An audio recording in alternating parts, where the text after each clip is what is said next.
concerns by attending leaders. Many looking back on the summit have argued that only limited progress was made, especially on the headline issue of the currency war and addressing trade imbalances.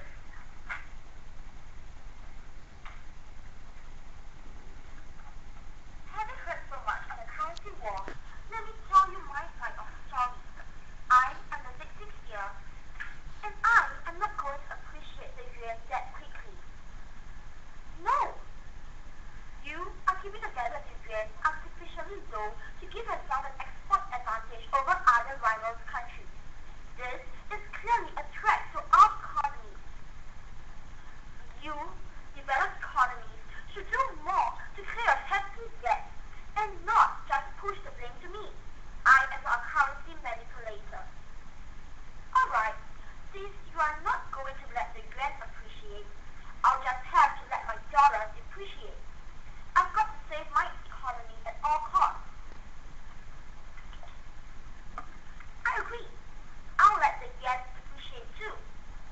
Hey, wait! The unilateral moves by those keen to devalue their national currencies like you people may lead to a new global economic meltdown. It's not going to benefit any of us.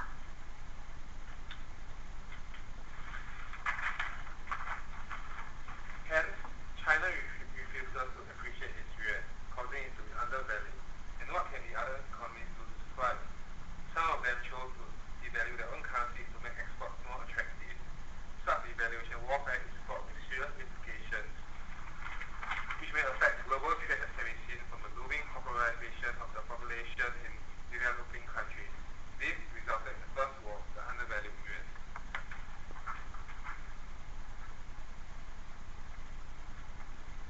Facing such a crisis, I have no choice but to embark on quantitative easing to save my economy. By introducing QE2, I will be increasing the supply of money in my economy where the bank's interest rate will be either at or close to zero. The increase in the money supply thus stimulates the economy. However, USA is practicing the beggar-lie neighbor policy at the expense of others like emerging economies. What? You are upsetting the flow of nature. Ironically, your QE2 is not working to expectations. This is a recipe for more currency turmoil, not less. Hot money, also known as short-term capital inflows, are finding their way into us, the emerging markets, causing much instability and chaos.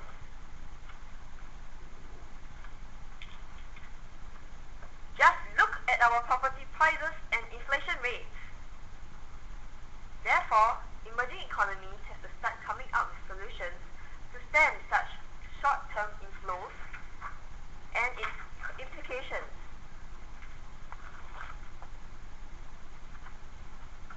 I would like to voice my opinion. May I?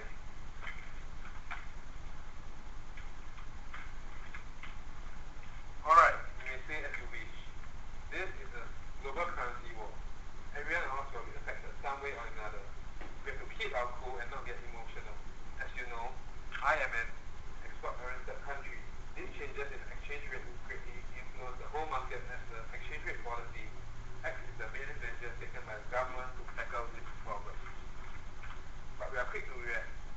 The authorities have brought up local currency in the hope of driving down the price of the currency so as to make exports cheaper to attract buyers. However, there are both positive and negative impacts on us.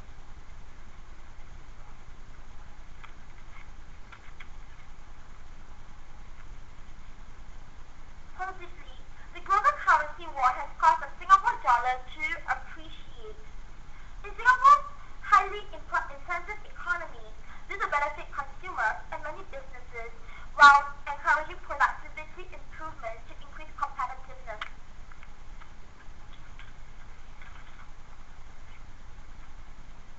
Global talent will be more inclined to be based here should they be remunerated in the appreciating Singapore dollar. Businesses will also be more inclined to invest in revenue activities denominated in the Singapore dollar. Negatively, Singapore Singapore is facing the problem of inflation. The prospect that overly strong local currency would hinder or prevent the progress of the local economic activity. Besides, the strong Singapore dollar has caused the cost of employment to go up, and this may affect larger decisions at corporate levels when it comes to moving cost-sensitive jobs into the country. These are just some positive and negative impacts that affected us. There's no use crawling about it. What all of us should do is act fast to prevent the situation from worsening. Only unity can get us through. In conclusion, there are no winners in this currency war.